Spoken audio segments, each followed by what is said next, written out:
মুফাসসিরিনের যে আজকের এই সমাবেশ সরাসরি দেখতে পাচ্ছেন বাংলাদেশের শীর্ষস্থানীয় আলেম ওলামারা ইতিমধ্যেই এই প্রোগ্রাম স্থলে এসে পৌঁছেছেন। আজকের এই প্রোগ্রামে উপস্থিত থাকার কথা রয়েছে বাংলাদেশ জামায়াতের আমির ডাক্তার শফিকুর রহমানের কিন্তু উপস্থিত হওয়ার কথা রয়েছে।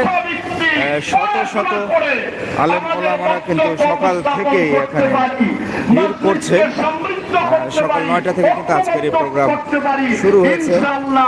আমরা এই গোটা বাংলাদেশে মাজলিসের ছায়াতলে ঐক্যবদ্ধভাবে দিন কায়েমের সহযোগী শক্তি হিসেবে আমাদের প্রকাশ করতে পারবেন ইনশাআল্লাহ। গোটা বাংলার সকল মুফাসসির ভাইদেরকে আমার ছোট্ট বিভাগ সরাসরি দেখতে পাচ্ছেন যে বাংলাদেশ মাজলিসুল মুফাসসিরিনের যে জানিয়ে আপনাদের দোয়াতে শেষ করছি। বাংলাদেশের বিভিন্ন প্রান্ত থেকে ছুটে আসা আলেম ওলামাদের একটি বিশাল ঢল আপনারা দেখতে পাচ্ছেন। যথাসময়ের আগে কারা কারা শেষ করেন। যেহেতু সকল মিডিয়ায় রেকর্ড হচ্ছে, ভিডিও হচ্ছে, কাউকে দৃষ্টি আকর্ষণ করানোও ভিডিও হয়, এই জন্য যে সময় দেয়া হবে এর মধ্যে শেষ করতে হবে। এ ব্যাপারে বিনীত অনুরোধ করছি। এখন আপনাদের সামনে বক্তব্য পেশ করছেন ঢাকা বিভাগের সম্মানিত সভাপতি জনাব মোহতারাম মাওলানা আব্দুল মান্নান আনসারী, কেন্দ্রীয় কার্যকরী পরিষদ সদস্য, কেন্দ্রীয় পাঠাগার সম্পাদক।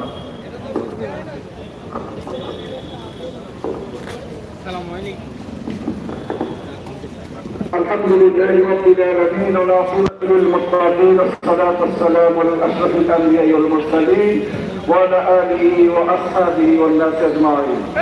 বাংলাদেশ জাতীয় মুফাসসির কর্তৃক আয়োজিত আজকের এই জাতীয় মুফাসসির সম্মেলনের উপস্থিত সম্মানিত সভাপতি, প্রধান অতিথি, বিশেষ অতিথিবৃন্দ এবং সারা দেশ থেকে আগত মুফাসসির ভাইয়েরা, সকলকে আমার সালাম। আসসালামু আলাইকুম ওয়া রাহমাতুল্লাহি ওয়া বারাকাতুহু। আমরা গোটা 17টি বছর একটা শাশ্বত অবস্থায় আমরা বাংলাদেশে বিরাজ করতেছিল।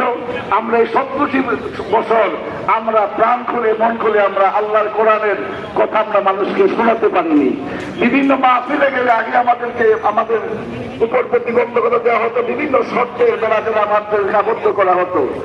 আল্লাহর অসংখ্য মেহেরবানি, 5ই আগস্ট আল্লাহ রাব্বুল আলামিন আমাদের এই বাংলাদেশে মুফাসসিরদের জন্য একটি কথা বলার পরিবেশ আল্লাহ তাআলা তৈরি করে দিয়েছে।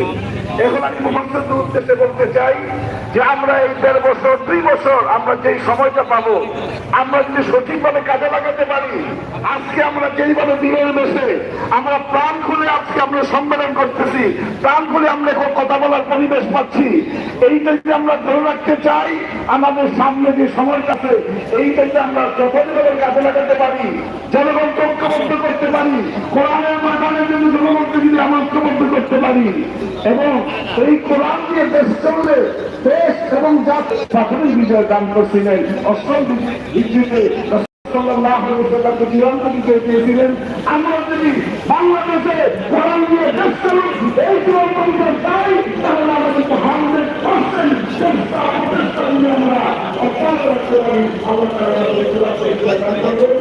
এই কথাটা আপনাদের সামনে রেখে চাকরির পক্ষ থেকে আপনাদের আমন্ত্রণ জানিয়ে